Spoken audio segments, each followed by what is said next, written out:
વલસાડના અતુલ હાઈવે પર ટેન્કર પલટી મારી ગયું। વલસાડના અતુલ હાઈવે પર વાપી તરફથી સુરત તરફ જઈ રહેલ ટેન્કર અચાનક પલટી ખાઈ જતા હાઈવે પર ટ્રાફિક જામ સર્જાયો હતો। આ બનાવની જાણ હાઈવે પોલીસને થતા પોલીસ ઘટના સ્થળે તાત્કાલિક દોડી આવી હતી અને ક્રેનની મદદથી ટેન્કરને ખસેડવાની કામગીરી હાથ ધરવામાં આવી હતી।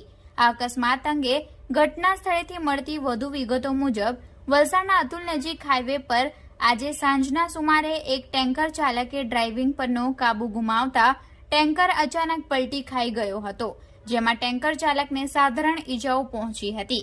જો કે આ અકસ્માત થતાની સાથે જ વાપીથી સુરત તરફ જતા માર્ગ ઉપર આશરે 3 કિલોમીટર સુધી હાઈવે ઉપર ટ્રાફિક જામ સર્જાયો હતો, જેને લઈને હાઈવે પોલીસે તાત્કાલિક ક્રેન બોલાવી પલટી ખાઈ ગયેલા કન્ટેનરને ક્રેનની મદદથી હાઈવે પરથી ખસેડ્યો હતો અને ટ્રાફિક ખુલ્લો કરાવ્યો હતો।